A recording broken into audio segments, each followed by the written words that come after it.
Welcome back to this week's episode of Unlocked. For this week's episode, it's such a bittersweet episode, and I may cry, I may not, I don't know. But we have Grayson back. I got to come in every few months and save it. Yeah, that's what he says. He says, I have to come in, save the podcast every few months. I actually want to read off what Aaron sent me the other day, or actually, it's a voice memo, so I'm going to play this. Also, Grayson will be at the studio at 12:30 on Monday. He has asked me to work some financial negotiations for him in terms of what he'll be compensated for the show. I told him that although that's not officially in my job description, I feel confident that for this particular show, it will be an unpaid opportunity. So if you need me to go back to him with any other information, let me know. He said that even if it is indeed an unpaid opportunity, he'd be happy, and I quote, to come in and say... Hold on, did it stop? No! Save the podcast. Also, he said he's also carrying a lot of weight on his shoulders as it comes to your show. Oh, hold on. No, I gotta get it back. Weight on his shoulders as it comes to your show, since, the overall success of it is riding completely on his shoulders. He would like to negotiate a compensation higher than zero for the future. I did take the time to remind him that he only eats food because of you, he only drives a car because of you, and his education will be entirely dependent upon you. Any questions or concerns, please feel free to call me back. And that is Grayson and the conversations that he has with Aaron, one of my podcast producers. You're pretty ballsy.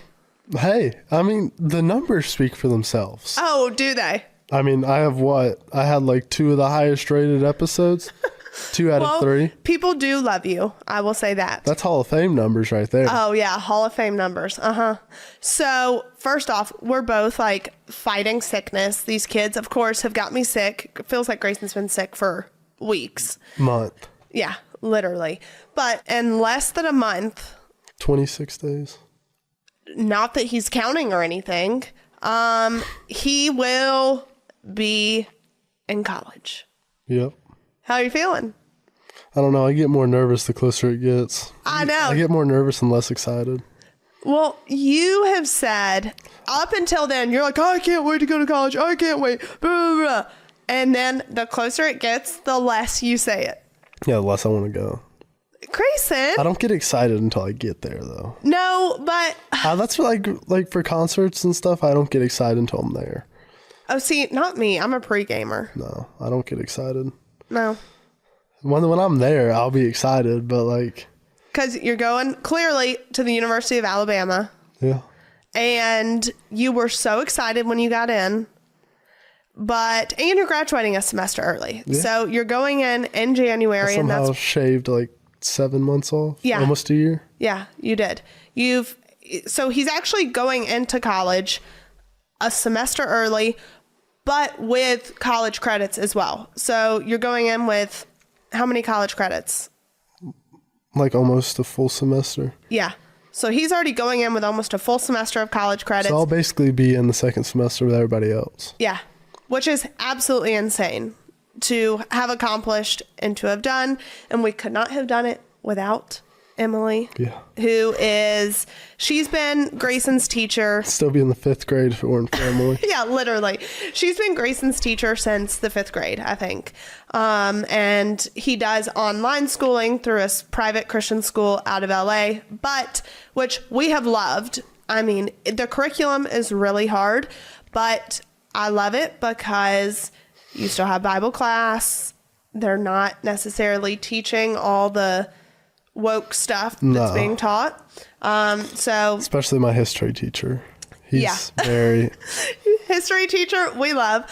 But this school, I wish, honestly, they're getting a free plug right now because I have had to pay for this tuition. But Oaks Christian School has been awesome for Grayson, and it's been such a blessing, especially for kids who travel or you want that kind of homeschool life, it's really great for that.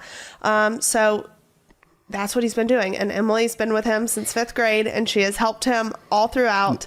She told me she's not going to college with me. Yeah, I know. It's going to be bittersweet. You're going to miss all the people that helped get you to this college point. Yeah, I know. It's going to be tough. What are you most nervous about? Or like, what are you not looking forward to? Pass. What do you mean? I mean, I haven't been in traditional school since the 5th grade. Yeah. So it's going to be a big adjustment because you have been. But the good thing is it's not really traditional school. Like, no. Most of it's online. Yeah. Well, you have a lot of online. You will enjoy it more because a lot of it is also discussion based. Yeah. You'll be in more of like lectures. You'll be with a ton of people. It's not like you're being called on. I've always said it's going to be weird for me, like not having to ask if I want to go do something or like go hang out with people or like, you got to be home at this time. Well, yeah. It's going to be weird. Well, it's going to be weird, but I mean, I'm pretty lenient on you. Yeah. And a lot of people joke with me, like, oh, you talk about girls. I'm like, dude, I've been doing school by myself since the 5th grade. And now you're throwing me into an environment where I'm surrounded by thousands of them? Yeah, that is something that I hope and pray, dear God. First off, any chicks that go to Alabama, it's you and me talking. This is your warning. I do not let people come in my house half clothed. You're not going to come in my house as I'm working and sit down and not lift your hand to do anything. You're going to have your own thing going. You're going to have a future for yourself. I have talked back and forth with this girl for about like a year. She lives across the street from me. That's how all good stories start and end. Let's just stay single your first semester of college. Yeah. Because then you'll be back home for I will. No, I'll be back home for summer. Which I already cannot wait for. I am so excited. And I haven't even left yet. I know. The other night, so like Grayson's truck has been messed up for months. Literally has been in the shop. When you get a GMC. Hey, don't be. I'm just saying, I had a Ford for a year and a half. Well, you wanted it. I did, and it is my fault, but I had a Ford for a year and a half, got him GMC, and within the first 6 months had to be in the shop for 4. I think, what's pretty ironic about this is GMC is your car. That's also your initials. Yeah. You both, Only one of us breaks down, though. Well, tomato. But anyways, you're going to stay single your first semester. Please. Probably longer. Do it. Yes, please. Best thing you could possibly do. Be smart. Dude, those girls are wild down there. Yeah, I know. That's what scares me. Like, I see these girls just throw themselves on guys and like, they're just willing to give it all up. And I'm like, I mean, not judging, to each their own, whatever works for you. I judge because it's like, I don't know, for most guys it's fun, but like for me it's like, that's not even fun, dude. It's too easy. Well, it's like, there's no like, you don't have to do anything. But if you feel that way, then why do you take girls up on the offer? Well, because of some advice Dad gave me. Well, his advice isn't always good. Well, I know, but he said, sometimes there's girls you talk to for a night, and there's girls you talk to for the rest of your life. He said some of those will work for a night. But no, my thing is if women are being treated this way, first off, it's our fault if we're just going to give it up and have no self-respect for ourselves. It's our fault there. But I also believe that men can help lead the way. It would shake a lot of women if they went to try to sleep with a guy and the guy was like, no.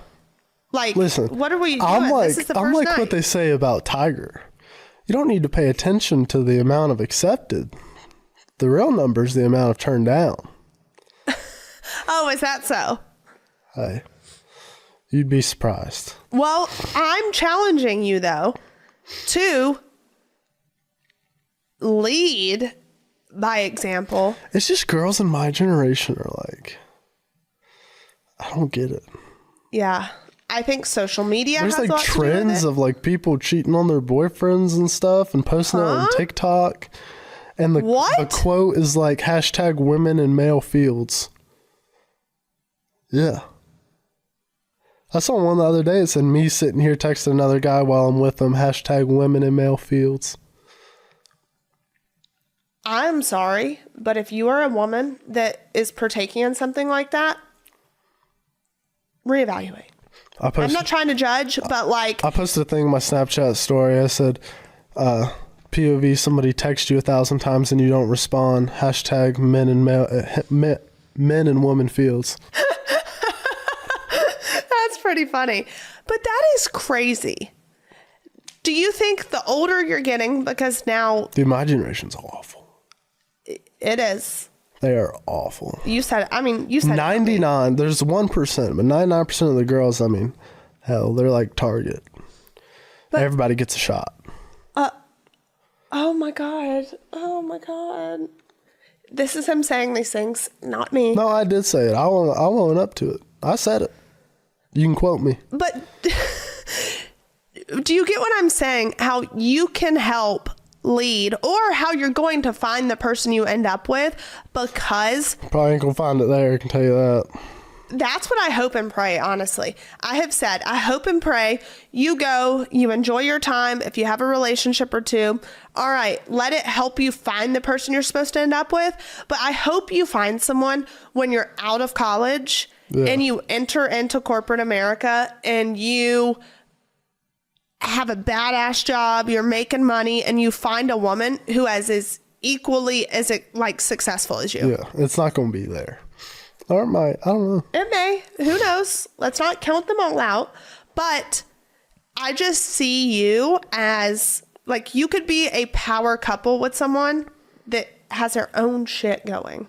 No, the issue is with most girls in my generation, their main goal is to be a housewife.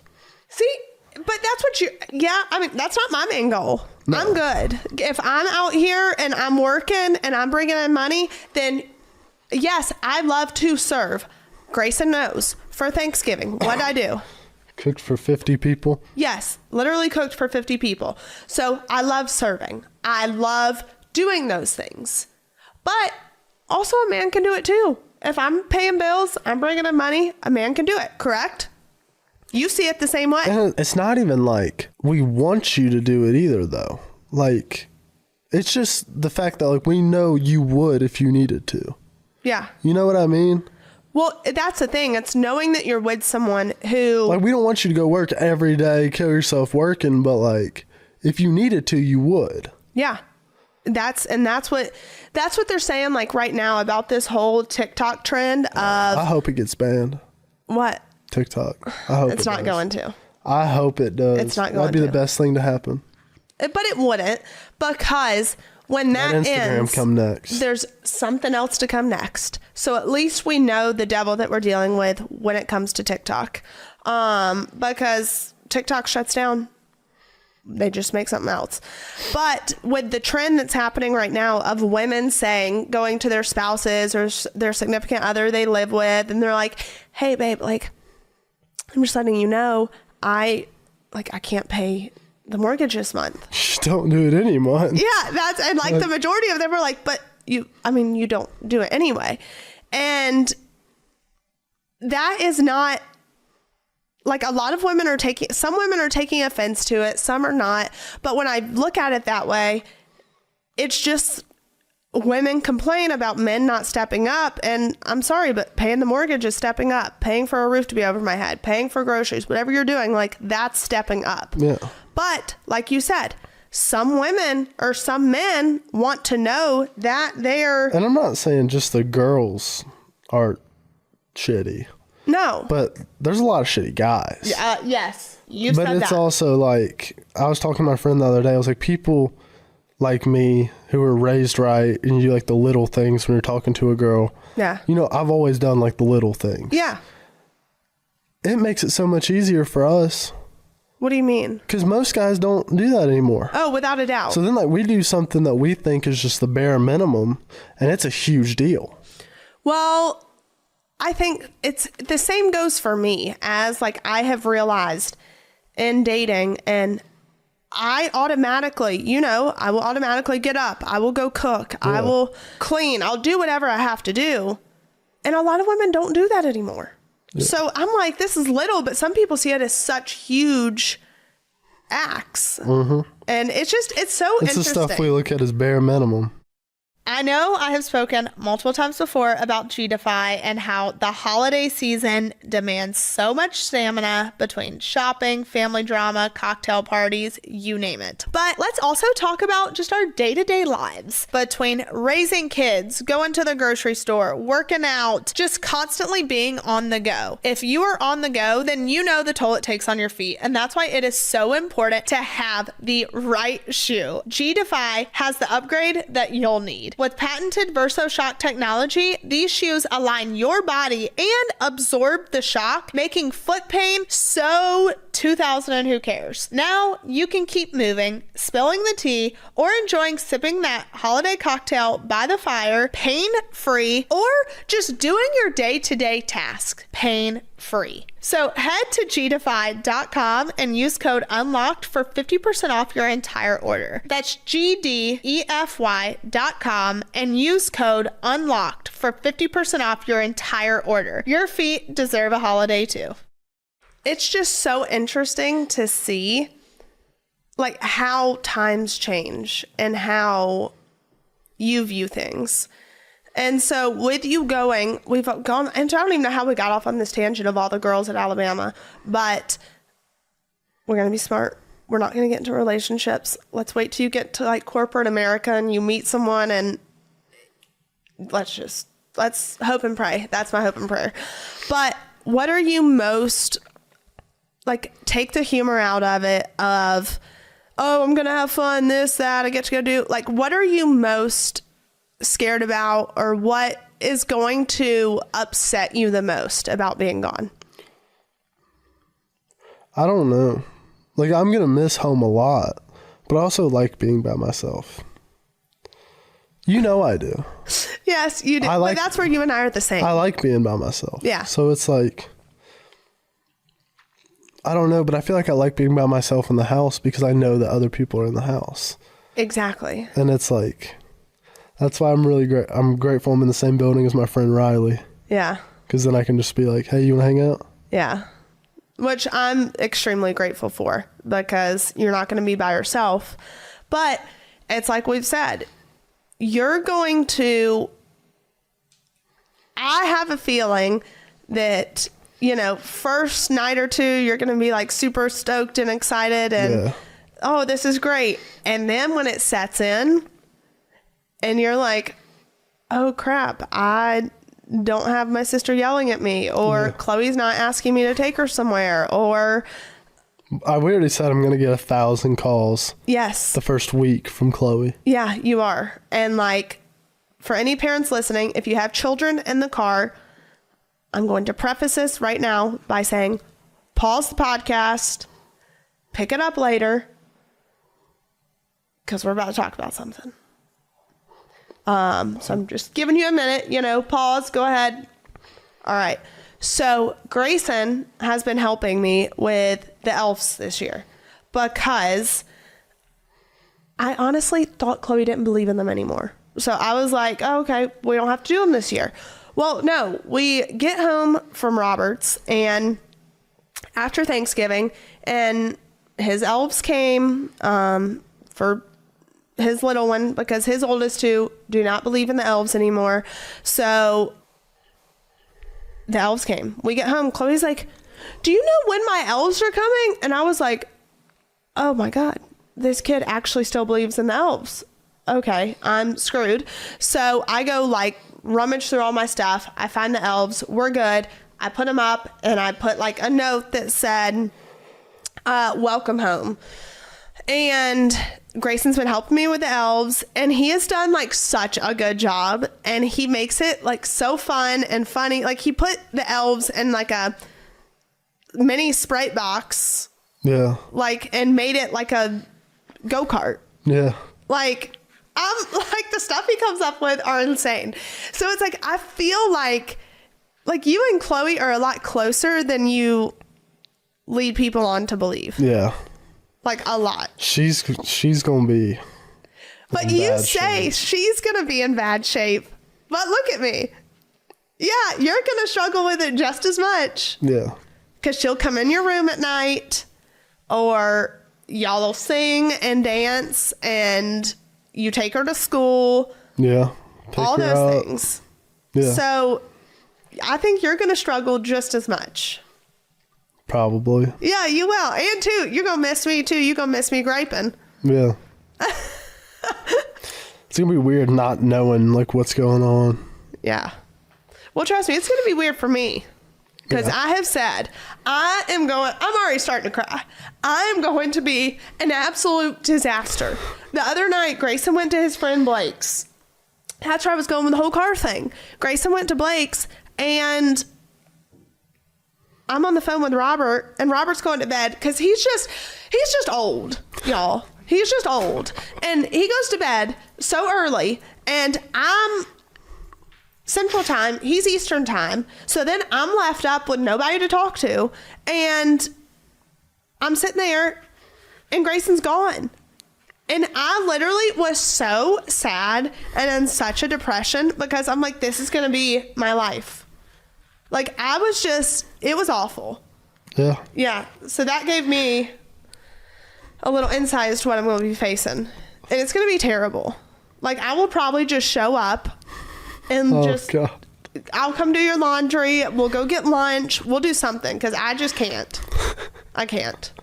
And so any parents that have had kids go off to college, like, please message me. Tell me how you got through it. Give me tips, give me tricks, because it's going to be awful. I've already decided. When Robert and I move in together and we build a house, the guest house, like, Grayson can just live there. Like, it will be big enough for Grayson to live there. Whoever wants to live there can live there, but Grayson's living with me. There's just he can live with me, save money, and then when he meets somebody he's going to end up with, then he can maybe move out. But yeah, it's going to hit you hard.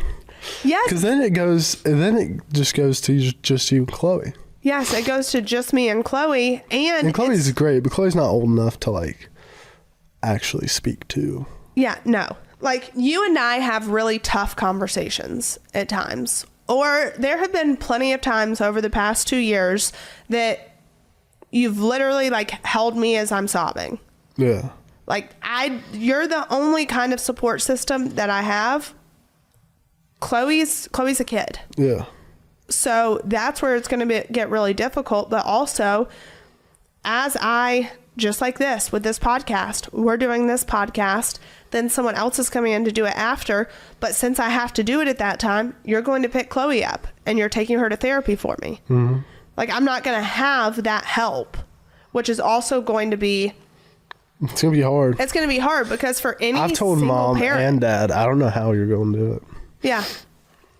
It's just tough for any single parent that's working. And then on top of it, who has a job that's not conventional. So it's not from 8 to 2 or 8 to 3, like whatever it may be. I don't have set hours. Yeah. So it would be a lot easier if I did, which I may have to start trying to make it more of like a set hour thing. But it's tough. And so it's just, I don't know. It's going to be... You're going to start waking up. It's going to be... I have been like on a 5:15 wake up. Like the past few days. It's been like this morning I woke up at 5:15 and I'm like, all right, well, time to get the day going. And I went upstairs, got her up and got going. Because Grayson like is so good about taking her to school. And she loves him taking her to school. And Chloe's also, we kind of had words the other day because when we go take Grayson to drop him off at school. So it is, what day is it? January 5th. January 5th. Okay, so January 5th, I'm looking at my calendar, is a Sunday. She has school, obviously, Monday. Monday is your Bama bound, right? Yeah. So that's when we do scheduling. We do all the things that we need to do. And I'm just not, school kind of made that decision for me and telling her that she has to stay here with Nanny. Because it was going to be too much with bringing her, but then she's also missing school and she cannot miss school. So she's staying at home, but she was mad. Yeah. Like really mad. So you're telling me I can't go and take my own brother to college? And I'm like, yes, that's what I'm telling you. Like, you have school you can't miss. After talking to her therapist, I think it's better that she doesn't go because she's not like having that leaving you there moment that I think is going to be, it's going to be, I may not leave. Like, it is going to be so hard. Well, Mason's mom was telling me, she goes, she said, do you think Savannah's going to take it well? And I said, no. She said, me and Jamie, which is Mason's dad, she said, we were both crying on the way home. And Jamie doesn't cry. She said, we were both crying. Yeah, I'm going to be a disaster. She said, I tried to stay with Mason the whole time, and Jamie looked at me and said, he wants us to leave. It's time to leave. No, I can't. Robert's going. Yeah. I'm going to be a disaster. Yeah, it's going to be bad. Y'all, I'm going to need some emotional support around this time. So if we may just need to create like an emotional support page because it's going to be so bad. And I think too, I have like this insane fear of something happening to you. Like, I have always said, like, you go to college, I know you're going to be doing things. You're a normal college kid. But, like, the one thing I've said, I'm going to make sure he has money on his Uber. Like, I never in a million years want him to be like, oh, well, maybe I should get in a car or do this or no. Like, I think adding those things of like, all right, there's money on Uber. There's like, please don't do anything to put your life in danger, to put anyone else's lives. The good thing about Bama, the layout, you can walk. Yeah. And there's little golf carts that take you everywhere. Yeah. So I think I'm trying to be realistic about the whole situation and knowing like he is going to college. Not only is he going to college, but he's going to an SEC school. Like, come on. It's a different breed. University of Alabama, totally different breed. So I'm trying to be realistic about things that are actually going to happen, but also like you and I have had the conversations of making sure that you're safe. Because if something were to oh my God, if something were to happen to you, I would be, it would be to the point of no return. So please be safe. I will. Please. I'll be fine. I know you will, because when I tell y'all, and I'm not just saying this, like, we've maybe had one occasion to where I've like actually had to like reprimand Grayson in 2 years. Like, he is a great kid. So you've never given me any reason. The only time I've really gotten in trouble when I went down there is when we had a little, I don't know different viewpoints on what was spent and what was not. No. In my defense, it was said I spent $300. When I got there, I didn't even have $300 in my account. That is not true. That is not true. That is not true. But he did. But the way that we fix that is he is going to have a set limit every month for him to spend, and it will be deposited on the first of the month, and you better make it work. That's all I gotta tell you. You'll think twice.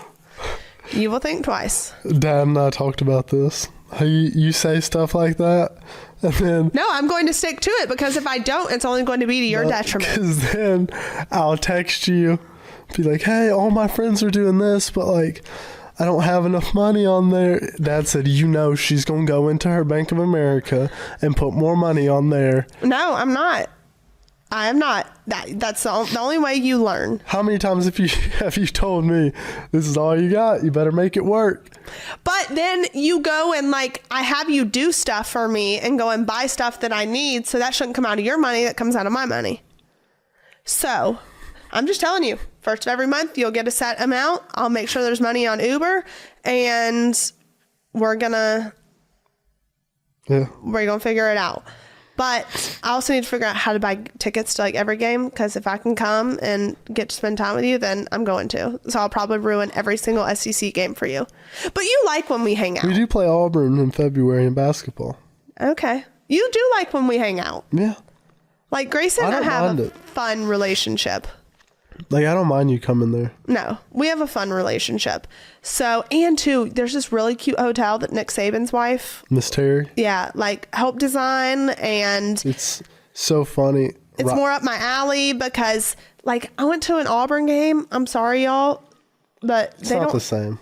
There's not hotels like this. This is affordable and cute and boutiquey. It is it's my favorite thing. Well, she even noticed that when she compared the Auburn game to the Bama game. It's just different. Yes. My friend Riley was telling me, he said, I will get DMs on Instagram and people adding me on Snapchat saying, oh my God, I see Grayson Chrisley follows you. That is crazy. It's students at Bama. Well, you'll just start going viral at Bama, I guess. But he said, as crazy as you think it's going to be, he said, it's going to be crazier. He said they're going to come knocking on your door. That is insane. And please, and the chicks that are going to come knock on your door, those are the ones you're going to catch something from. So, and too, for parents, I don't know why I feel like I'm giving so many people free shout outs, but I'm doing this for the masses. For parents that don't have Life 360, it is awesome. Absolutely amazing. And we still have to get set up on Chloe's phone. Yeah. But it tells you how fast they're going, how many times they pick up the phone. It tells you their exact location. It tells you their phone battery. I'll text Grayson and be charge your phone. It is that great. There's sayings for each sorority. Why? You see, I was talking about safety. Well, I know. I thought about it because it's funny. What are the sayings? Delta Zeta, it's easy deezy. I've heard that. And then Alpha Phi, if it burns when you pee, it's an Alpha Phi. Grayson. That's what everybody says. Tried out, everyone else has. Oh my God. And this right here is what private school education has paid for. That's what everybody says about all of them. Well, I did not experience, and this is something too I want to put out there. So on my Instagram, a few days ago, I put a question box asking people if you're a parent and your child's gone to college, what did you get them for their dorm rooms? And people were like, well, your mom did it for you, didn't she? No, guys, I did not live in a dorm. I moved to Nashville before my 18th birthday. I got an apartment. I didn't do it the traditional way. I wish I would have, because I wish I would have had more of a college experience, but I didn't. I was working full time, filming a show almost year round, 2 shows. Well, at that time, I think it was maybe only 1, but still filming almost year round. So I never had to do the dorm life. So I have no idea what to buy, what to get. Luckily, Grayson's friend's mom's given me a whole list of stuff, and I'm getting a lot of stuff from other people telling me. I think the biggest thing people are telling me to get are air purifiers. So I've reached out to this top air purifying company because I guess college dorm rooms contain so much mold. Yeah. Which I had no idea about. My friend Mason said if you do not get an air purifier, you'll be sick the first few weeks. That is crazy. The fact that that's even allowed. How is it that we're not stepping in and making sure? I've been in them. It's nasty. What's nasty about it? Well, on the top of the shower and stuff, it's just mold.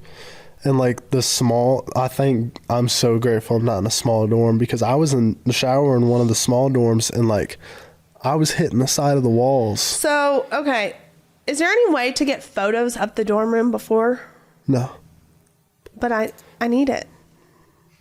You'll see it January 5th. No, but I need to know because, like, I can go get some peel and stick wallpaper. I can, like, I'll get stuff to... But like what we talked about, I'll only be there until May. Yeah, that's true. You're only going to be there until May. So 3 months. But I can ball on a budget. Home Goods, TJ Maxx. But it's not worth it when I move into my apartment August 1st. Yeah, I know. You're moving to your apartment August 1st. But... Then we can do whatever we want. I want to make sure you're at least in a clean environment. So I'm going to go in there and I'm going to clean. Or I may find a little cleaner near there to come and help me scrub. Because you're not going to be in mold and all this. That I do have a huge issue with that. Parents, I don't know if you're on this same kick as me, but recently I've been on this healthier kick. It is so difficult, first off, because our bodies have become so addicted to all these things that are so bad for us. But I just heard on the news that January, February, they're talking about the FDA potentially banning all these food dyes that are in our food that lead to ADHD, anxiety, depression. But also when you talk about mold, like mold can kill you. Like when it gets in your system, what it can lead to anxiety, depression, hair loss, skin rash, like it can do so much damage and some irreparable damage. So the fact that you're going to a college, and this is not a dig on the college because this is universal colleges, college dorm rooms. The fact that you're going to a college and being exposed to mold, like I see an issue with that. Yeah. And especially for how much you pay to go there, it shouldn't be a problem. No, it should not. You got 40,000 students, or more than that, paying $32,000 a year in tuition, and you can't. And you're an SEC school. You bring in a fortune. Bringing billions of dollars a year. Yeah, I don't know. I really struggle with that. So I am definitely doing the air purifiers, doing a water filtration thing for the shower. And then just going to make sure there's all the cleaning stuff. Not that he's actually going to clean. Let's be real. But it will be there in case he needs it. One of the other things I got from people was obviously a first aid kit. Mm-hmm. So to have everything you need in there just in case. I'm going to make that up for you. And then I've already got all your protein stuff ordered. Mattress toppers. Yes. I've got your protein powders and stuff ordered. I have you a big thing of ramen, liquid IVs. Like I'm getting everything together, and I don't know. It's because we're leaving. So that's another thing to talk about is we got to go through your closet. Number one. Well, if you think about like how many days I actually have like left in the house because we're leaving. It's a week, basically. From this 11. Sunday, it'll be a week. 11 days. Yeah. Last year we did Christmas at home. It was fun. We enjoyed it. But at the same time, it's still not the same. Yeah. Like there is so much turmoil within the family of just people not getting along, mom and dad being gone. I think we just came to the conclusion of stop trying to act like it's a normal holiday. That's one thing I am excited about, not being in the house. Yeah. Like not being in the house for Christmas. We're going out of town. It's going to be me, Chloe, and Grayson for the first few days. Mm-hmm. And then Robert, his parents, kids, everyone else coming for a week after. But we're going to enjoy, like you, me, and Chloe. I'm still going to do a few Christmas gifts. Obviously, it's Christmas. But I'm not doing what I did last year. Yeah. That's what we discussed. I was like, all right, guys, you're old enough now. Would you rather have an experience or do you want things that really you don't need? And they both agreed that they wanted an experience. And if we're being real, the thing that we all want, we can't have, which is mom and dad at home. So it's not the same. So I'd rather do a trip. Exactly. I'd pick that 1,000 times out. And doing a trip, but also this is like our last time to really. It's kind of like my graduation gift. Yeah. it's kind of just everything in one. And I wish I could do more, but as a single parent income household, I can't. I'm doing what I can. But when we went on that trip for the month of July after mom and dad left, Yeah. it was so enjoyable because no one was on their phones that much. We genuinely like went out, spent time together, drove around. We had quality time. And I will say to anyone listening, the experiences are worth way more than any gift you could give. Without a doubt. Yeah. I think you and Chloe have agreed to that. I've agreed to it. So we're doing that. And then we come home the 2nd and we leave the 5th. Yeah. So, oh, gosh. It's a quick turnaround. It's a quick turnaround. And y'all, please pray for me. Any parent that's going through this, my heart feels for you. Yes, I'm his sister, but I've had to step into the role of parent, and we have been together every single day for the past 2 years. So just the thoughts of being separated, I'm going to have major separation anxiety. But then I also look at it, and I don't know why it just came back to me, but when I left and moved to Nashville, you struggled with it then and wanted to see me. And I don't know if you remember, but mom would meet me. Or I would come to Atlanta and get you, but I think mom would meet me like halfway, and you came and spent the weekend with me a few times.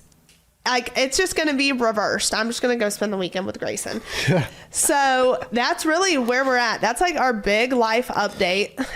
Me and Riley have been joking. We're going to bring Chloe for a week. Oh, dear God. Lord help us. That is another thing, too. When Grayson moves into his apartment, it's a 3-bedroom apartment. He has one roommate. There's one open bedroom. But I think the other parents and I are like going to split that for whenever we come. But I'm putting a lock on that door with a code, and there ain't nobody allowed in that room. I'm not sleeping where a gazillion other people have slept. So it ain't happening. I will make sure it's designed pretty and comfortable, and then nope. Yeah. That's the room for just parents. Well, we don't have a couch bed. It's going to be okay. Yeah. Then and I will be weary of where I sit. But with that being said, like I said, that's really our update. I don't think we have anything else. Grayson's going to college. This is so sad, y'all. So sad. The next time you see him, he will be giving an update on how college is going. So I think he'll come home. I give it 2 weeks and he'll be ready to come home for the weekend. Yeah. So and I will be so excited. I cannot wait. But until then, it's just we're going to enjoy the last few weeks. And then it's going to be me and Chloe. And y'all, please pray for me because she is going to be a handful. And my emotions are going to be all over the place. So if you have any tips on what I need to get him for college, please direct message me, comment on YouTube, or on any social posts we post on Instagram. It is greatly appreciated. And please be good. And remember, we're not going to find anyone to marry. Yeah, no. Or have a kid with until we reach corporate America. Yep.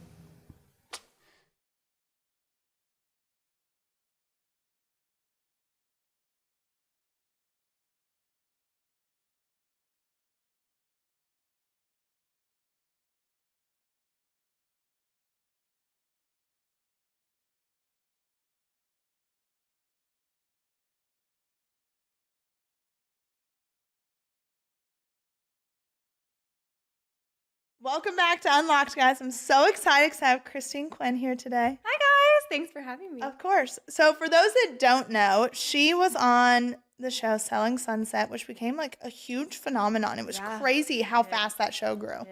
And you were kind of known as like the breakout star of that show.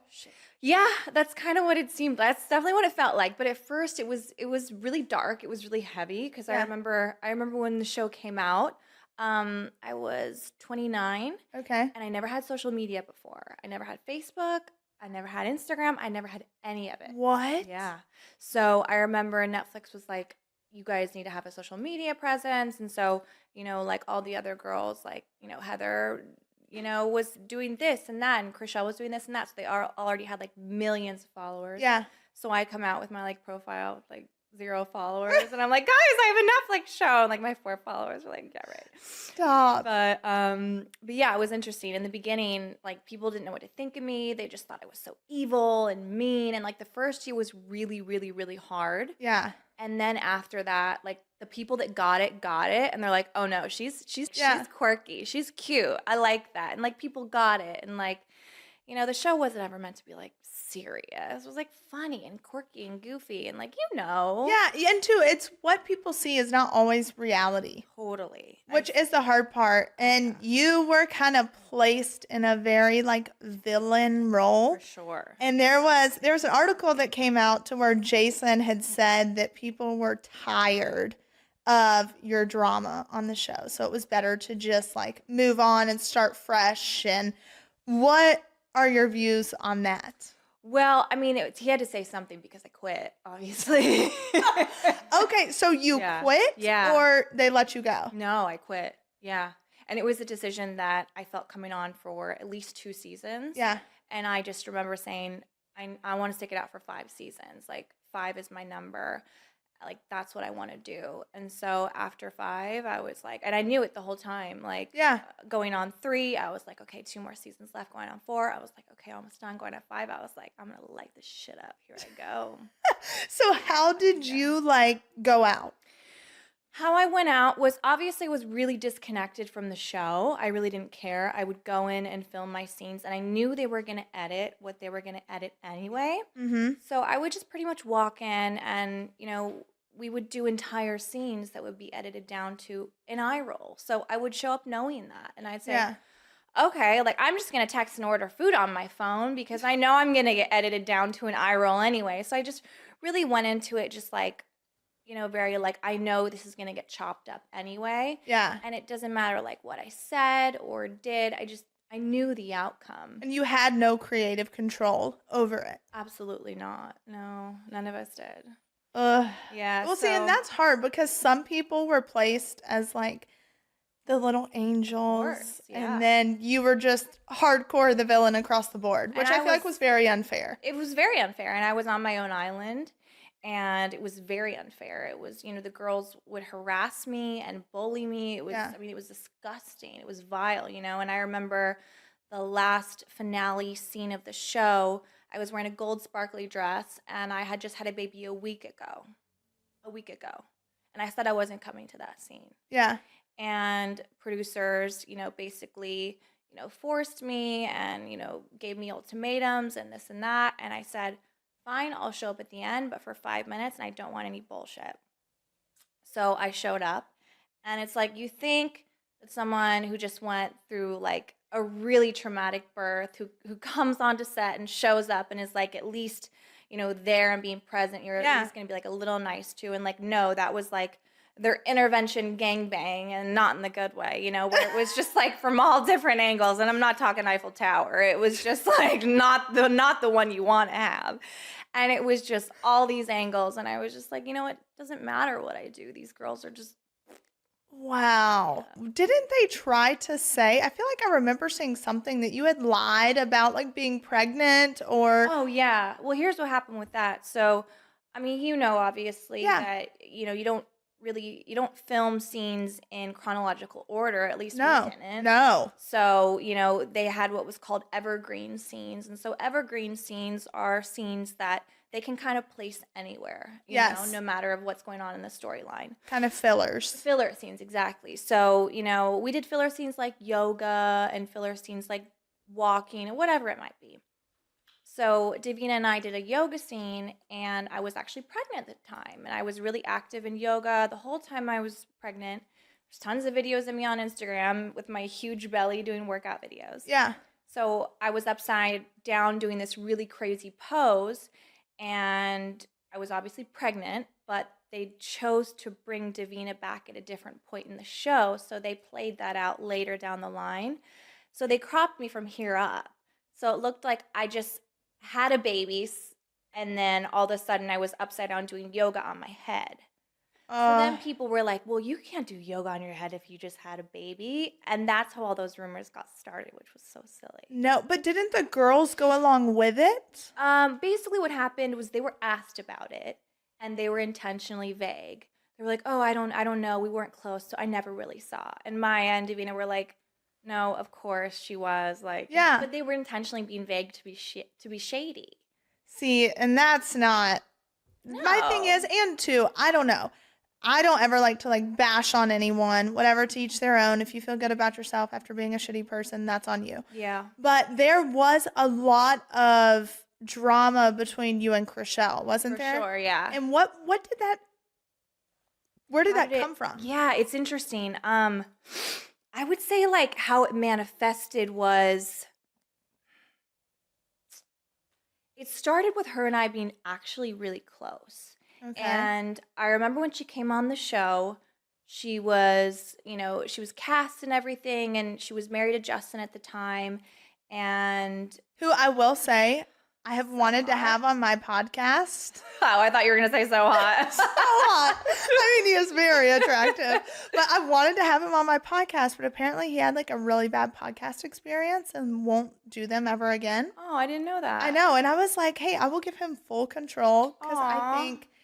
I don't know, I think he's the greatest human being ever. I think he's so cute and he's so sweet. I've met Yeah. him multiple times and he was so sweet and nothing but kind and respectful to me. Mm-hmm. So her and I started hanging out and I got to know her. I was really close with her, but I didn't really know her. Yeah. Like I feel like I know more about you in 5 minutes just from like sitting down on the couch. But with her, it was always like this wall was up and like she only let you see what was convenient for you to see, Mm-hmm. Yeah. So it just, I don't know, it was a weird relationship. And then what happened was the girls came in and I don't remember the argument exactly. And then she got mad at me once and it was just like, that was it. And the weird thing is we all went into that finale. It was season 1. Mm-hmm. And the producers were there and they're like, come on, bring it up, girls, fight more. We need to get picked up. Come on, you know what to do. We all had our, assignments. Which is crazy. Oh yeah, we all had like our assignments. Like, okay, Davina, you do this, and then you do this, and then you come in at the end and like finish it. Done. Got it. Great. So she knew what we were doing, and then it's like people take things personally afterwards. Which you can't do. She can't do. Oh, so it was would you say it was a very toxic environment? 100%. Because I come from an acting world. Like I used to do acting. That's how it started. So for me, I was like, oh, this is an extension of that. Like reality is just an illusion. It's not real TV, Yeah. know? And so I was like, this will be great. I can like put on a character and like be funny and like dress up. And that's all I ever wanted to do. And that's why like when they're like, you're going to be a villain, I'm like, I'm going to run with this because people are going to be smart enough to know That this isn't is an act. real, right? This is an act. Yeah. And then they weren't. And I was so disappointed in not like, You were like, the humanity of Yes. like mankind. I'm like, really, guys? you really think this is like how I am? Yeah, so See, it's hard. So were you married when the show started? No, we were dating. My husband and I were dating. Okay. Hold on, season 1. Was I single? No, I met him after season 1, Okay. right after the finale. So it was season 2 when I met him, actually. Okay. Yeah. And how was that process while you were on the show? Like, did it impact your relationship in any way? Not until recently, I would Okay. say. So when I met him, I told him I was in real estate, and he was like, "Oh, that's so great," which I was. Yeah. And I was like, "Oh, also like I'm on a show," which I was. Yeah. But he didn't get it, Because he's from like business world. Yeah, right? he's like computer nerd, like doesn't watch television, doesn't have social media, doesn't. Well, I make him watch the Chrisleys, that's for sure. That's the only show we probably Thank you. watch. No, Thank you. I think that's the only show we watched, and like maybe a few others. But he doesn't know anything about pop culture, and he doesn't know who Meghan Markle is or Stop. Harry. That Prince is Harry. amazing. I was watching the Prince Harry documentary, and he's like, "Who's Prince Harry?" I swear. Oh my can't make gosh. So we had no idea what he was getting into. So while I was filming, it was fine. I was like, I would leave, get glam, go to work. But it wasn't until it started affecting our real lives that it started getting difficult. And like when articles were coming out that I faked my pregnancy, like that was so hard. Like Yeah. you can accuse me of anything in the world, like bribing a client and all those other fake storylines. I don't care. Yeah. It's like that one was really hard and personal because like there's people that can't have babies and there's people that have struggles all the time. Mm-hmm. And so like that was really hard for me.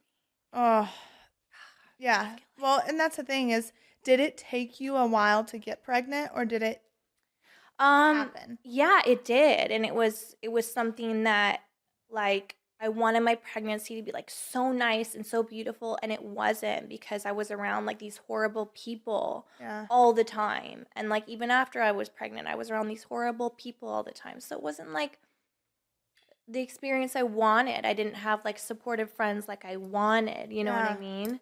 Well, it's So it when was you have hard. this image in your head of how it should be, and then Yeah. you're hit with the exact opposite. Totally. It had to have taken a toll too, like on your marriage. I couldn't imagine Yeah. because you're not who you know you are due to how you're being treated, if that makes sense. Oh, for sure. And there was many times where we'd be out in public, and this was years ago. Like it's kind of crazy because it just completely turned around one day, and it was so great. But I used to get so much hate, and I remember like being in Starbucks, and people would be like, "Oh my God, I can't believe you stole that client from Christian," like or whatever it was. And I'm like, and my husband was like, "Did she just like? Is this for real? People think this is real." Yeah. And like he knows, he shot the show. He knows how it goes. Yeah. So that's when it was hard, is when like people were coming in and like affecting our real life, and like articles were coming out that was affecting like our real life, and that was hard. Yeah. Yeah. Today's video is sponsored by SeatGeek. With over 28 million downloads, SeatGeek is rated the #1 ticketing app. I personally love SeatGeek because they make it super easy for me to go and purchase my tickets. For instance, there's a Luke Combs concert here in Nashville, and well, I really want to go.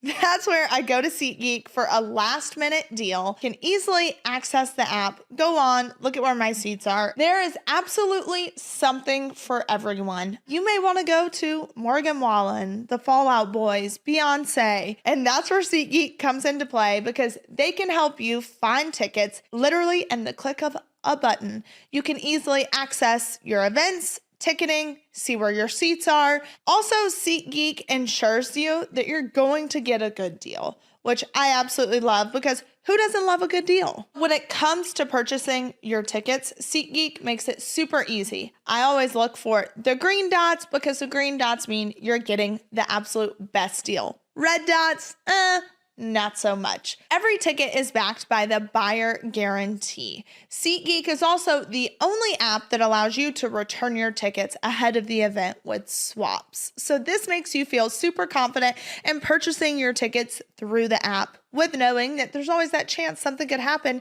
and you may not be able to attend, and that's where swaps comes into play. Use my code Savannah for $20 off your first SeatGeek order. Again, that's code Savannah for $20 off your first SeatGeek order. Make sure that you click the link in the description to download the app and use my code Savannah for $20 off your first SeatGeek order.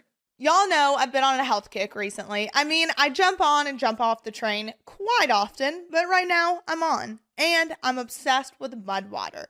Also, before I get into mud water, y'all, they've got a lot of big words in here and some things that just people from the South cannot say properly, so just bear with me. But mud water is a coffee alternative with 4 adaptogenic mushrooms and Ayurvedic herbs. Mud water has only a fraction of caffeine that a cup of coffee does. You get energy without the jitters or the crash of coffee, which none of us enjoy. Each ingredient also was added for a purpose. Cacao and chai for mood and a hint of caffeine, lion's mane to support focus, cordyceps to help support physical performance, chaga and reishi, y'all, and cinnamon for antioxidants. The taste is absolutely amazing. My favorite flavor is matcha because I get the focus and energy that I need in life right now because let's face it, life is hard and we all need a little help sometime. I personally like to drink mine with oat milk. It's just what works best for me. Mud is Whole30 approved, 100% USDA organic, non-GMO, gluten-free, vegan, and kosher certified. Mudwater donates monthly to the Berkeley Center for the Science of Psychedelics, as Mudwater believes that the country is in a mental health epidemic and sees psychedelics as useful tools for individuals with depression, PTSD, anxiety, and other mental health experiences. So go to mudwater.com to support the show and use code UNLOCKED for 15% off. That's mud, M-U-D, WTR.com/unlocked to support the show and use code UNLOCKED for 15% off. Was your relationship ever attacked in any way? Or was there at least a little respect for that? No, thank God. Thank God. No, my husband and I, we have a very mysterious relationship, but in the best way possible. Like, I don't post him at all on my social media ever. Yeah. And that's intentional. And I don't post my son ever, and that's intentional. It's very rare that I post my son, and if I do, it's from the behind or like his hands or something. Yeah. And that's just because I respect their privacy, and he asked for that, and I was like, yeah, sure. But it's a blessing. It is, because your life is so public, and then you have that little bit that's just for you. Totally. Like, I can hold on to it, and so thankfully, no. That's awesome. Yeah. Because, I mean, it did. I remember, watching some points. I was like, wow, this is getting really dirty. Oh, yeah. I remember the storylines about, the ex and everything. I forgot. Wait, so what was that one? So there was the reason that they cast one of the girls, who was Emma, was because... Oh, Emma's the blonde... Is that Emma? Yeah, nothing behind the eyes. Yeah, that's her. But Heather also too is nothing behind the eyes, but this one's really nothing behind the eyes. But yeah, that's her. And so the reason that they cast her was because we had a mutual ex. So we were getting to a point in the storyline. Yes, I remember it. Where we were actually all getting along, and the producers were like, wait a minute, this can't work. And Chriselle and I were actually cool to be in the same room together. So they had to bring someone else in, of course. And so that's who they brought in. And they made up this whole storyline that was just wild. No. And so they're like, talk about what really happened, between you and your ex. I'm like, I'm married. I don't give a what he's doing, who he's banging. I don't care. I'm not talking about it. No. And it's they make you and they force you. And what happened was, I refused to talk about it. So then what happened is she was at a dinner party, and that's when she was like, well, if Christine won't talk about it, then here's what happened. And obviously her side was a lie, because it was intentional that she knew I wouldn't talk about it because I'm married, and that's disrespectful, and I don't care. Exactly.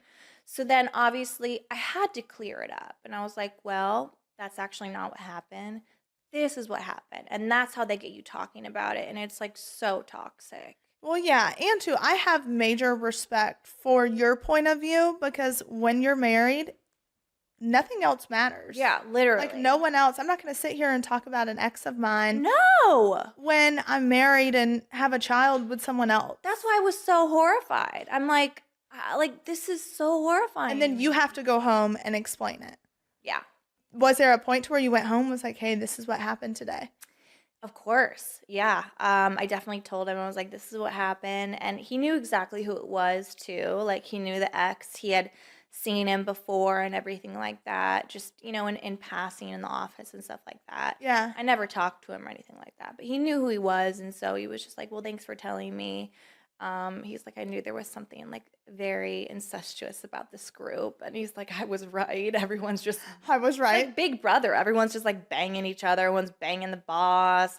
Oh, it's wild. It's wild. That's insane. It's insane. Well, I will say it's really interesting, because then Chriselle was with Jason. Yeah.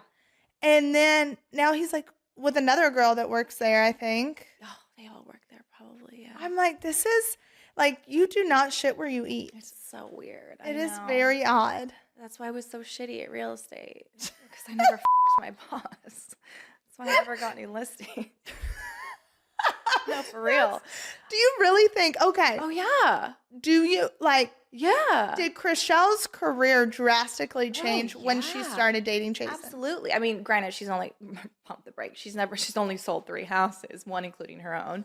But you can look that up on the MLS. Not saying I'm like a mastermind either with real estate. But yeah, the difference is she got preferential treatment when it came to, filming the show and having listings on the show, which was the most important, more important than real life. Because people in, other states don't have the MLS in California. They don't care, So that was the most important thing, was what extrovertedly you can show. You can show that you're doing well. You can show that you're doing this. You can have listings. You can have homes to borrow, have homes to film in. And so that was where it definitely really came in handy. So was that like homes that were shown on the show that would say, oh, this is so-and-so's listing? Would it really be or no? Never. That is crazy. Never. No.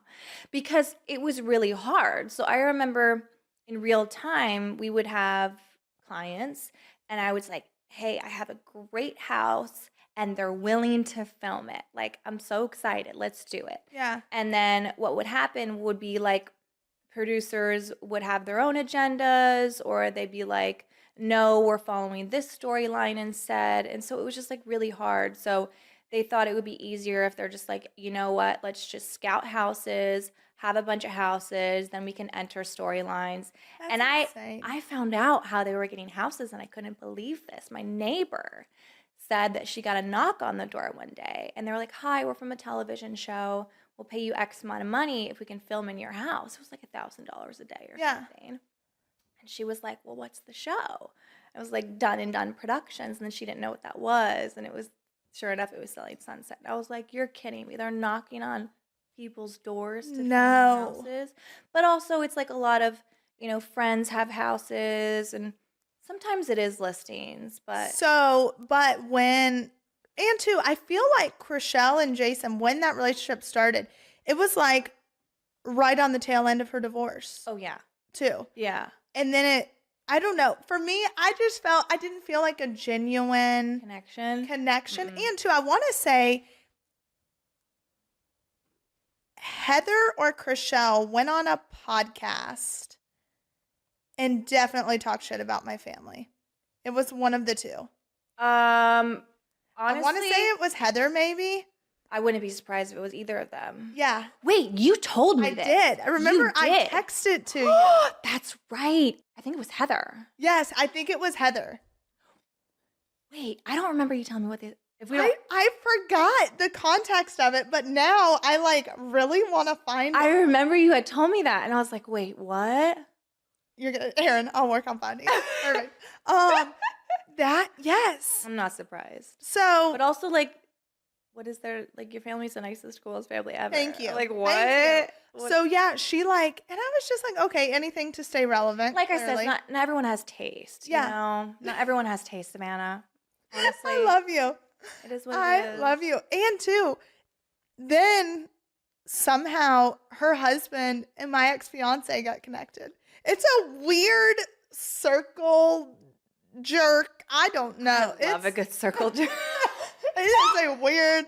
I was like, what the heck is happening in my life? That's the thing with LA, though. That's why I told you, you're never going to find someone here. LA sucks. So would you ever move away from LA? Well, that's the thing. We talked about that. Yeah. Okay. So you and I were discussing Tennessee. Yes. And obviously I'm from Texas, so I'm used to riding a horse and having land. And this is so weird for me being out here. So that was kind of our goal. We're like, wouldn't it be great to have a place where I could have horses again and have a ranch and jump and build an equestrian center? That's my goal in life. So we were looking at Tennessee for a while, actually. Yes. What was the question? What is the question? I love you. Would you ever leave? Oh, California? yes, definitely. Yeah, we're looking at it right now. Has it been? So you're still talking about it? Yeah. So what are your options? So we actually just put our house up for sale. Okay. It's not on the public MLS yet because we're still living there. Yeah. So I don't want to post photos until we're gone. Exactly. But yes, we're ready to list it. And my husband is originally from France. And so he wants to get a place out there where he's from. And I kind of like it. I'm like, bon voyage. I want to be Emily in Paris and eat baguettes and coffee and wear a French flag on my tits. Like, I love that for me. I could see you. You know? You would be a hit in France. Like a hit. I love it there. I really do. So that's kind of the plan. But then I do want land. Yeah. I do want land somewhere. Well, get something on like the outskirts, like on the countryside. Probably. Yeah. That would be so. absolutely amazing. I think so too. Dude, I could so see you like take it by storm. I know. Like a simple lifestyle too, like out in the country. I would not go with that now. I mean, I could see like a simple. I mean, a simpler life. I could see a simple life spinoff with you. Simpler life. Yeah. But yeah. That's amazing. Yeah. Oh my gosh. Okay, so you would move. Yes, definitely. Okay, and that's actually really funny because we were offered to do a show in the UK and it would be like a 6-month thing. I know. And? I think, depending on how my life pans out, if my parents come home early from their extended vacation, They will. then we definitely would do it because I think it would be so fun. And too, we're doing another show now, like with them gone. What network? So it's definitely not the same network. We're like still in negotiations with people, but we love the exec at the network we're talking to.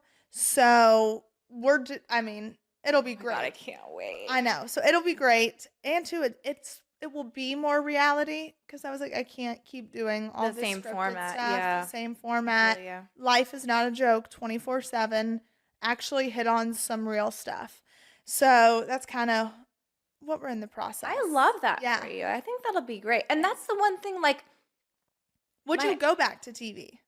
100%. Yeah, but Okay. it would have to be, like a producer who wasn't rapey, first of all. Second of all, people No. that didn't, like, manipulate storylines. Like, third of all, yeah, no, it was just bad all around.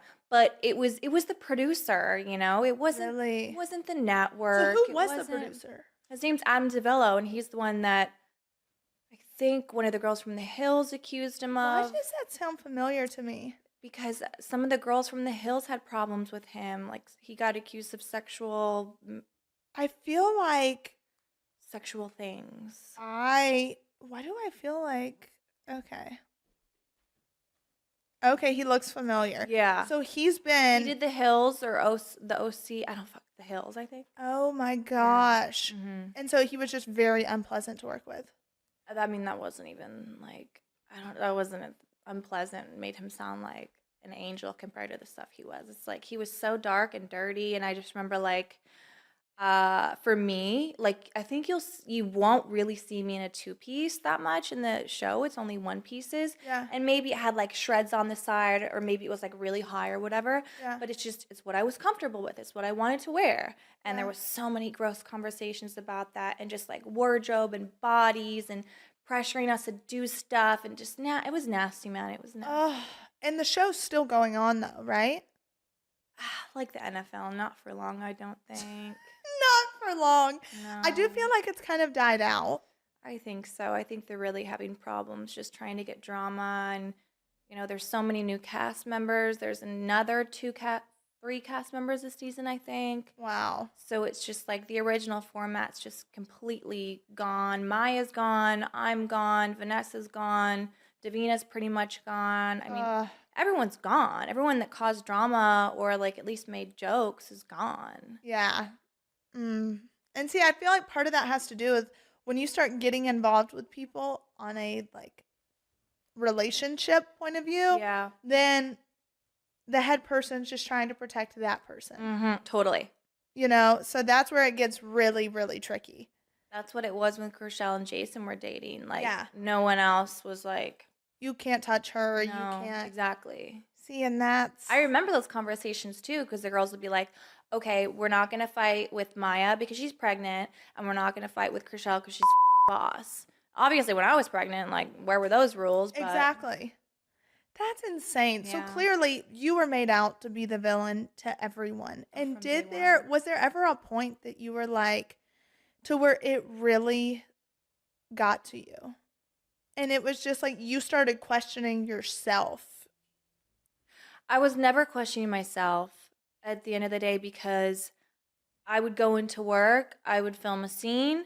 Because you came And- from an acting background. Yeah, like for me, I approached it different internally.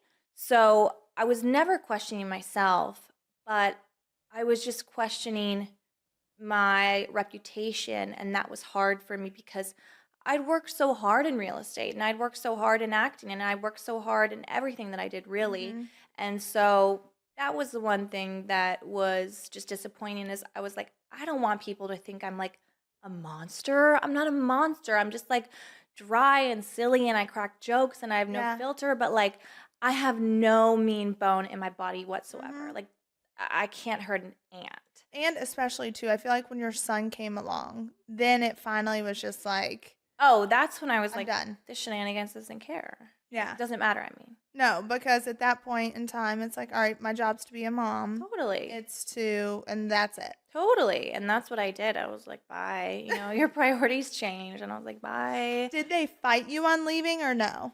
Because obviously they put out the narrative that you were fired. Yeah. Well, then, no, I think Netflix made a statement that said it was a mutual decision. Okay. And which was true because, you know, I told them, and they were very receptive and like very polite and respectful. The network was great, but it was just the producer who was a monster, obviously, and that can kind of really taint everything, unfortunately. But Netflix knew, and they were awesome. It's just, yeah, I told them, I was like, I can't do this And anymore. is your life more fulfilling now? Oh, totally. Because I get to do the things that I want, and I get to be who I want to be. Mm-hmm. The fact that I'm on a podcast right now talking with you, like this is what I want. This is amazing. I don't want to be filtered. I don't want to be silenced. I don't want to be shut up. I don't want to be edited. I don't want to No. be Frankenstein. You know, like Well, yeah, because it gets exhausting and you feel like you're living a lie. it is. Yeah, exactly. You feel like you're living a lie. So are you still doing real estate? I am. Yeah. That's awesome. I am, but I'll be honest with you, it's not my love, it's not my passion. What are you passionate about? What's the one thing you want to achieve? I'm really passionate about fashion. I'm really passionate about the arts and acting. What I want to achieve, I don't really know. Hey, I don't know. I'm still figuring it out. Yeah. You know, I really don't know, but it's gonna be great. I'm telling you, when it comes to fashion, I'm always like, oh my God. I love it It's because fun for me. you have so much fun and you take so many risks. Yeah. And like following you on Instagram, I'm like, yep, Oh, that's great. amazing. Thank you. And like I'm telling you, the hottest mom ever. Thank I'm like, you. I just want to be half of that and I will be good. And that's how I can express myself, is like through wearing clothes. As I'm sitting here in tore up jeans and a sweatshirt, I'm like, I'm so fashionable, guys. You still are. Like this outfit is, Oh my God. it's amazing. So I guess what would you say to people that have that quirky personality? And because you were made to feel bad. Yeah, I About was. who you were and how you acted and how you expressed yourself. Totally. Yeah. And you kind of see it in season 4. I really suppressed who I was because you're right. I was starting to feel a little guilty about it and a little shameful. And, you know, my jokes, they're funny. Like I called Heather and Tarek Spidey, and that's hilarious. It's like everyone laughed. It's funny. It's silly. It's lighthearted. Yeah. It doesn't hurt anyone. No. You know, it's stuff like that. And I had so much fun doing it. But yeah, it's just after a while, it's like they didn't really get my humor. They never really did. Yeah. And so Well, insecure people don't have the ability to consume humor. yeah, I think that's what it is. My husband always says that, you know, in order to be humorous, you have to be intelligence, and intellect has to be there. And I think there's a very big parallel there. Yeah. You know, that's why you watch 100%. people like you and your dad, you know what I mean? It's just like the light is just on up there, and your mom, you know what I mean? Like Yeah. you guys just get it. And that's why I enjoyed watching you guys so much, because like, God, they get it. They really get it. And know? you have to make jokes to get through life. You have It's to. part of it. No one wants to live in the dark world all the damn time. No, you're And I absolutely feel like right. a lot of people were just very negative. Like, I Yeah. feel like watching that show, it's just like so negative sometimes. Yeah. I'm like, okay, I don't want to feel worse about my life than I did before watching you. Totally. I couldn't agree more. And but those are the things that really make me good at what I do. And so I Yeah. realized that, and I hone in on being weird and quirky and funny and saying what I want, talking about gangbangs or whatever the hell we were talking about earlier. I don't even know. I love But you. it's stuff like that. And that's what kind of, that's what kind of fuels me. And that's what makes us all different. And God made us all different for a reason. Yeah, 100%. Why don't you talk about me the way you talk about Hint? Oh. Do an ad for me. Talk about me as nice as you talk about Hint. Guys, Erin is the most lusciously infused human being that I know. She has the humor of Kevin Hart at times, but at times she can be a bit dry. That's not like Hint. Oh, wow. She's sweet like Hint. It's actually pretty good. Erin Dugan. It makes you feel good, you know? Good addition to your life. Yeah, overall, great addition to my life, just like Hint is. It's fruit-infused water, so it's not just your boring old water, and that's why Hint is my go-to. There's more than 25 flavors. There's also 0 sugar, 0 diet sweeteners, and 0 calories. So Hint is great for everyone in the family, and it's also available at retail and club stores across the U.S., like Walmart, Target, Kroger, or you can have it delivered directly to your door when you order at hintwater.com. Hint water is an obsession that's actually good for you. New customers can get Hint for just $1 a bottle with free shipping when they order 3 cases. That's 36 bottles for $36 and free shipping. Just use the code UNLOCKED at checkout. Again, the code is UNLOCKED. Ooh, what a special treat for me on a Tuesday. See, it's great. Lusciously infused. Unlocked with Savannah is brought to you by Progressive Insurance. Most of you listening right now are probably multitasking. Yep, while you're listening to me talk, you're probably also driving, cleaning, exercising, or maybe even grocery shopping. But if you're not in some kind of moving vehicle, there's something else you can be doing right now. Getting an auto quote from Progressive Insurance. It's easy, and you could save money by doing it right from your phone. Drivers who save by switching to Progressive save nearly $700 on average, and auto customers qualify for an average of 7 discounts. Discounts for having multiple vehicles on your policy, being a homeowner, and more. So just like your favorite podcast, Progressive will be with you 24/7, 365 days a year, so you're protected no matter what. Multitask right now. Quote your car insurance at progressive.com to join over 29 million drivers who trust Progressive. Progressive Casualty Insurance Company and Affiliates. National average 12 months of savings of $698 by new customers surveyed who saved with Progressive between June of 2021 and May of 2022. Potential savings will vary. Discounts not available in all states and situations. This episode is sponsored by BetterHelp. I have been a huge advocate for therapy. You guys know that. I love my in-person therapy, but also I'm traveling a lot right now. And when I travel, I tend to get overwhelmed. I tend to maybe fall behind a little bit. And that's where BetterHelp has come into play for me. BetterHelp is my therapist on the go. And what I also love is that if one therapist doesn't work for you, that's fine. It's not one fits all, and you can get another one. So if one doesn't work, don't shut it down, try it again. And when you're at your best, you can do great things, but sometimes life gets you bogged down and you may feel overwhelmed or just like you're not showing up in the way that you would want to. So working with a therapist can help you get closer to the best version of yourself.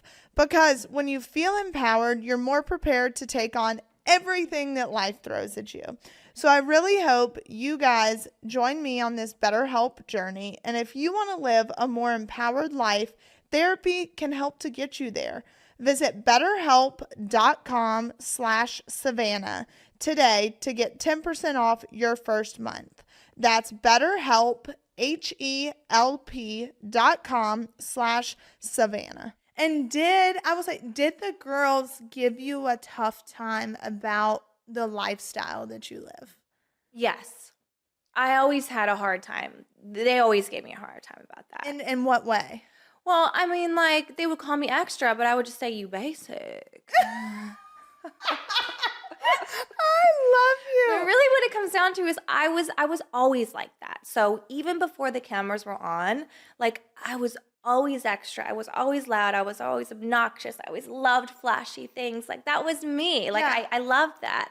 And then I think what started happening is there became a point where they started feeling inadequate. And that happens if you're not happy with yourself and if you're not happy with where you are in life. And it doesn't matter what car you freaking drive. It doesn't matter, you know, it just matters like who you are on the inside. And so it just, Jealousy is a big thing. it is. And too, when you're living a life like you live, you have a great husband, a great kid. I guess it's, you know, someone who's insecure, it could be very easy to dislike you. Yeah. You know? But I'm like, that's their problem, not your problem. Because I look at you and I'm like, okay, she's got to go, and that's going to be me as a mom. Like, Totally. yes. Oh, I see this for you. I can't wait to see you as a mom. You're going to be amazing. And I can't It's amazing. see who your husbands are. I've always wanted to have like 5 husbands. I was like, wouldn't it be great to have like 5 weddings? My dad's like, Savannah, you're going to be like Elizabeth Taylor. I was like, That's what I'm you know saying. Wouldn't that be great? I mean, yes and no. If I could leave with more than what I came with, 100%. Yes, but not like the breakup part. Not that. No, that's not great. No. I think you can have another wedding like every 5 years. I feel like every 5 years, like that's like okay, we made it. I like that. Yeah, so make it a new thing. Yeah, well, we're coming up on like 5, I think. So I need to do that. Really? Yeah. Okay, and you and your husband, I feel like you're like totally different. So different. And so how did that ever, like, what is it that really connected you guys? Well, I say in season 1 of the show, I just want like a nerd or whatever I said in my own words. I don't remember. But I meant that. I was like, I just want like a boring, like nerd. That's what I always wanted because I don't want someone like me. That's exhausting. Yeah. Like, I can't even imagine. I'm a tornado having to clean up after me. Like, I'm a mess. I really am. So it works out because we balance each other. He's a Cancer and I'm a Libra.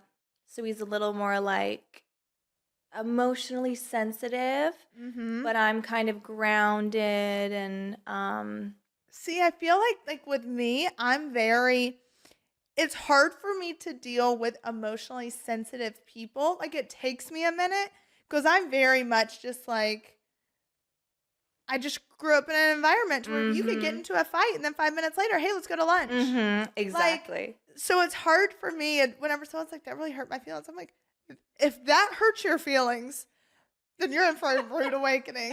Well, I think he hid it in the beginning. That's why I was able to put up with it. I think in the beginning of relationships, everyone like puts on their best performance and their best act. And so if I would have known that in the beginning, I'm like, bye.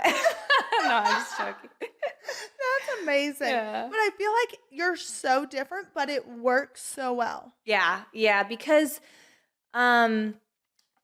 so he's very quiet. He's like a computer programmer, but that's just like in public. Yeah. But at our house, we're funny and he's cracking jokes and he's hysterical and I love when he's gossiping with me and I like explain to him like Hailey Bieber and Selena Gomez and I'm like trying to make him understand it. I'm like, what do you think? So whose side are you on? You know what I mean?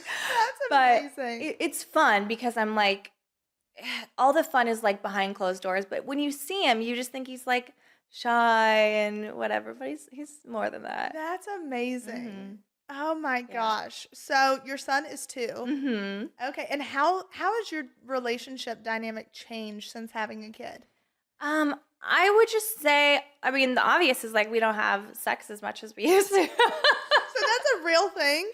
Yeah, and I think it's just because you're so freaking tired at the end of the day. Like, And is that by like your choice or his? well, I don't have a nanny on the weekends, and that's my choice, you know. And so, like on the weekends, I'm exhausted. You know what I mean? And so I'm just like, okay. But other than that, no, I would say it's. I mean, you grow closer, obviously. Yeah. You have more in common, obviously, because you have this like human That came from the both of you. literally making a mess everywhere, and That's amazing. No. yeah. Oh my gosh. Isn't it so crazy too to look at your life like from being on the show to now? It's so weird. And it's you're great. I feel like part of you is grateful for certain things that came from it. Yeah. But, and so like, what other projects? You wrote your book. Mm-hmm. Okay. Yeah. And what other projects are you working on? So that was definitely my biggest and my most exciting project. That was like I brought you one, by the way. You are an I brought two angel. actually. For me, that was just like so fun because it was something that people always asked me about, was like success and confidence.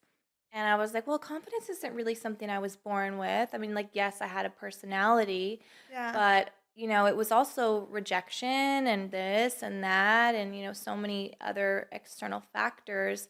And so I kind of wrote a book about, like, how do you be confident? Like, how are you a boss bitch, And so Yeah. it's called How to Be a Boss Bitch. And it's also like, financial tips and like, how to save and how to say no, like all these great, great, great tips. So that was my favorite thing I've ever done, I would say. Well, I see, and that's what I love about you because you're like on the outside, you're fabulous.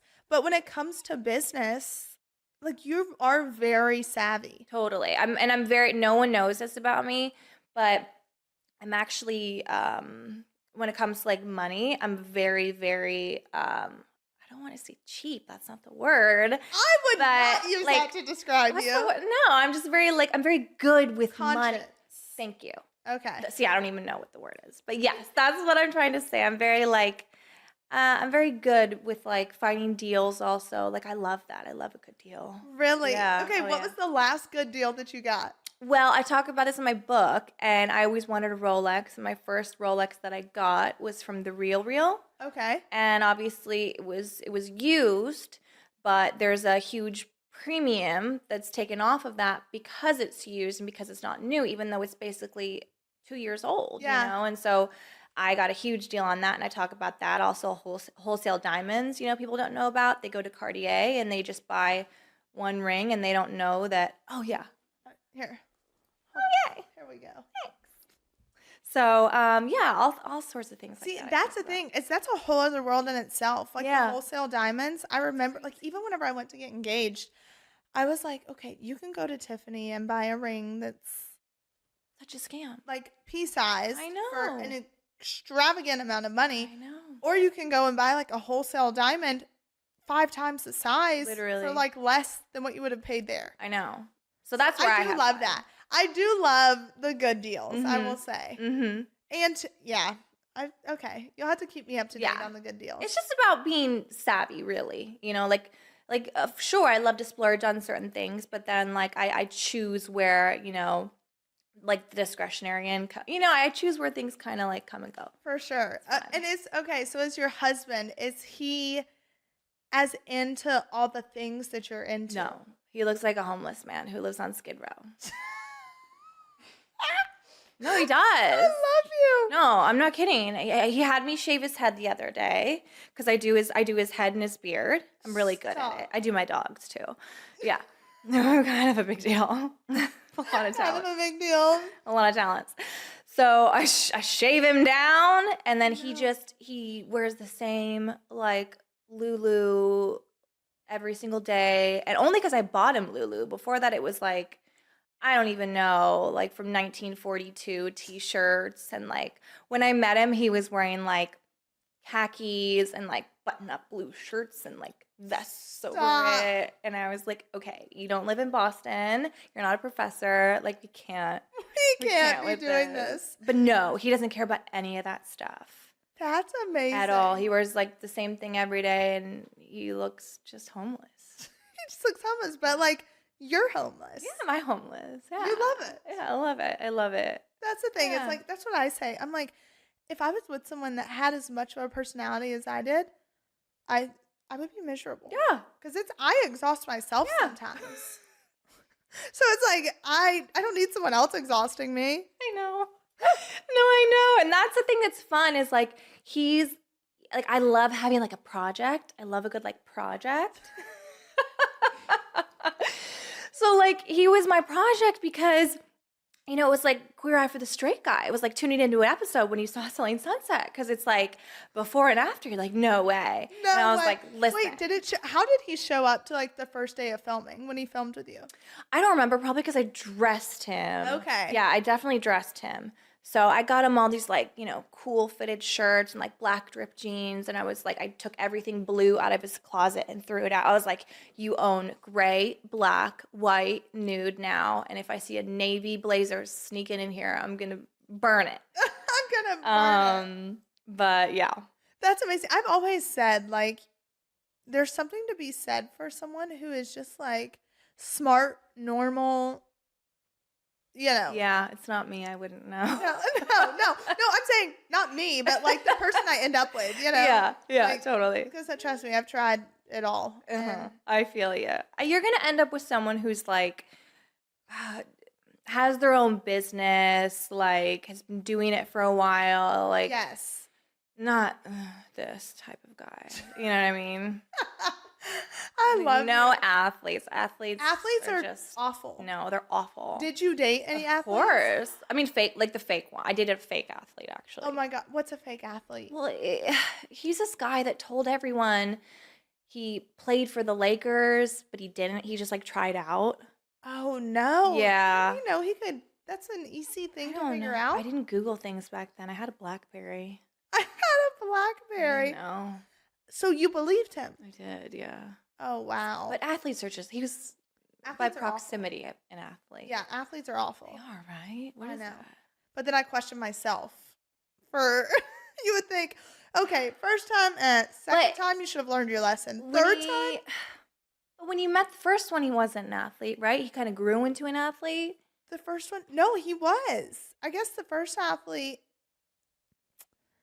I like talked to Chandler Parsons for like a hot second. Oh, I love that. For And you. then Luke he played for Duke and then went on to the NBA. And then Nick was a hockey player. So Right, they all right. were like athletes, but just not my thing. Done. Swearing it off forever. No, it's good for like one night, you know, but then beyond night. that, you're like, oh. Well, that's my thing too, is being 25. I'm like, okay, do you settle down? Do you not? No, you don't. No. Because how old were you when you got married? I was 29 when I got married. Okay. I'm 34 now. Okay. And I think those are your good years. Like, I would say I was like a hoe for show for like a solid, like, I think up until I was 29. Even then, I told Christian, I was like, I was dating like 3 people when I met you. Were you? Yeah. But see, I love how Of course. you don't give a shit. Like, you No. are fully who you are. And I Yeah. absolutely love that Totally. because so many people try to hide No. everything. And that's what makes you so awesome and special. Thanks. Is you're just like, hey, this is who I am. Take it or leave it. Oh, thank Okay, so I have to hear about this. How did you date 3 people at the same time without blowing your cover? So basically, one of them was about to get deported to Serbia. I feel like this is an episode of 90 Day Fiance. No, but for real, that's what happened. So we met on Hinge, Okay. and because it was hard to meet people back then, I didn't really go out. I was working in real estate a lot, Yeah. and I had open houses every Saturday and Sunday, so I'd never go out on the weekends. So we met on Hinge, and he was great, super hot, 6'6", you know. Okay. Looked like an athlete, but wasn't an athlete, which was good. God. Yeah, thank God. But then, He got deported? well, yeah. So then, what happened was there was this new law that was in effect or something. I think at the time, was it Trump who was president at the time? I don't know. So basically, he said, "I'm gonna have to get married, or I have to get deported." And I was like, No. am I being like scammed? Is this like, I was like, he was was- trying. yeah. To get like, I was like looking for the hidden cameras. I was like, am I like, is this for real? And he was like, well, you know, like he kind of asked me indirectly. And I was just like, are you crazy? It's weird. And then the second one, No, that was just like fun though. That was the second one. It was just like fun. It wasn't real. Wasn't real. Okay. And then So when did you call the others off? At what point in time? so Christian and I were in Tokyo, and I remember the guy in Serbia. It was really hard to keep that up because I was like, oh, this time difference is like brutal. Because now I'm on his time difference. Yeah. So I used to be like, oh, okay, I'm going to sleep tonight. And so I was like, okay, this is getting too much. And I was like, Christian is actually cool. And so I was like, that's when I was like, sorry, I can't do this anymore. Oh my gosh, that's amazing. Yeah. So when did you tell Christian that you were dating other people? I would say probably like after like a year, it became like a funny joke. I was like, because he would always say things like, oh, you have tons of options. I'm like, obviously, I was dating like 8 people when I met you. And he's like, oh. I'm like, no, I'm really? serious. Like, no, really. He was like, what? And he's like, oh, yeah, well, I guess I went on dates too. I was like, shut up. Shut up. No, you didn't. You were totally in this. Stop. That is hilarious. Yeah. That seems like such a me thing. Oh Yeah. my gosh. And like, only I would have like been in an almost 90-day fiance situation. That, So weird. I cannot believe that. Mhm. That shit happens all the time Did though. you even, I feel like it happens a lot in LA. It does. People do it. What, were you even considering it? No, absolutely not. No. No. Just like I only want to live once, I only wanted to get married once. Like, Yeah, for sure. See, and I love that because I've spoken so many times before how divorce is just like, oh, if it doesn't work out, you can just get divorced. not for me. No. And so obviously you've been married almost 5 years. Yeah. And you guys have gone through the ebbs and flows of it.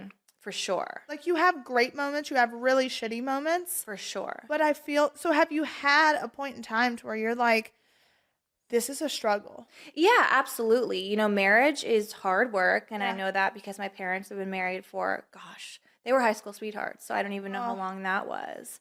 And I always knew like, no matter how hard it is, like marriage is one time. You only do it one time. And, like you don't want to get divorced. Like it's not something that is fun. It's not something that anyone wants to do.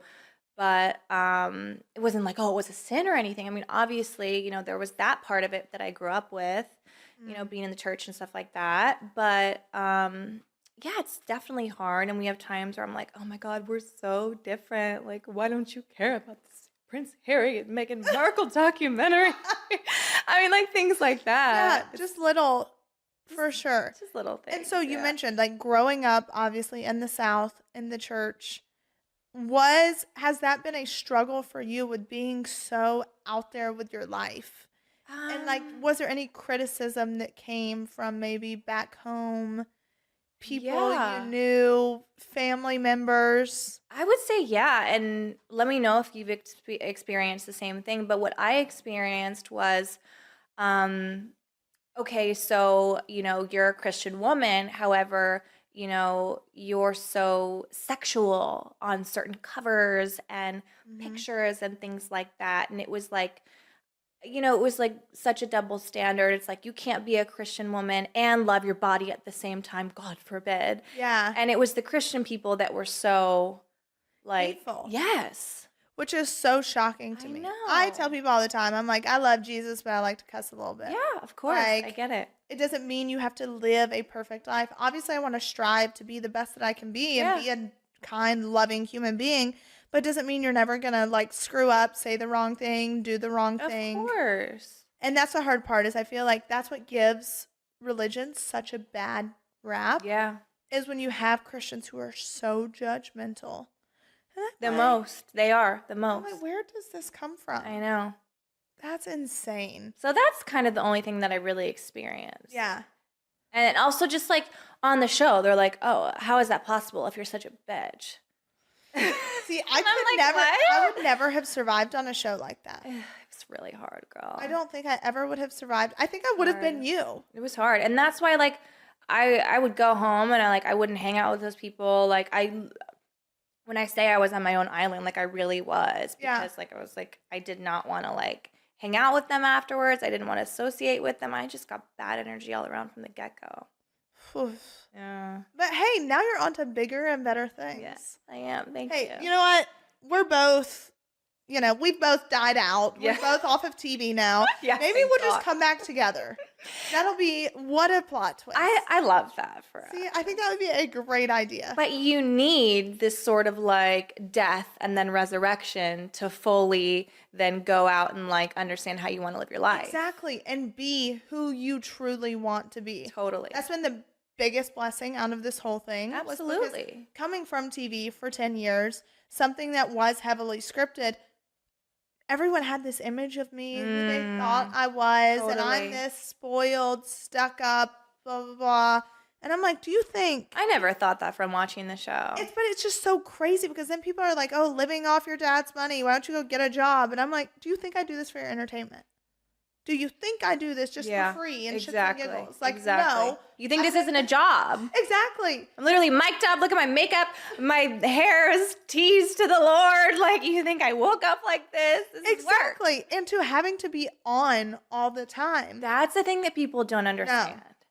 Like, if you're having a bad day, you have to put that aside and you just have to turn it on. That's why it's got to be so hard for you. Like, if you're doing something like this and you're like, oh, I can't even imagine. You're like, oh, I don't feel like it today. It's like, no, you have to. You have to come. And you said you were here earlier doing an interview too. So it's like, it's exhausting to be on all the time. It is. It is. And I'm like, okay, starting at 15 years old, I've been getting paid. I'm like, so I'm not quite sure where everyone's getting this narrative of like, where do you get your money? What do you do for a job? And I'm like, it's just so crazy how the thought process works.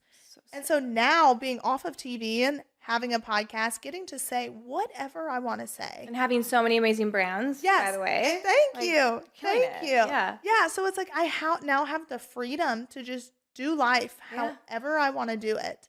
And there's something exciting about that, to finally be able to like find your voice. Totally. Yeah. Because with it being stifled, like, the feeling. You're just do. like, I feel like I'm robbing myself. Yeah, I get it. I totally get it. And that's why, like, now I don't take anything for granted now. I'm like, I only do things that make me happy, that I want to do.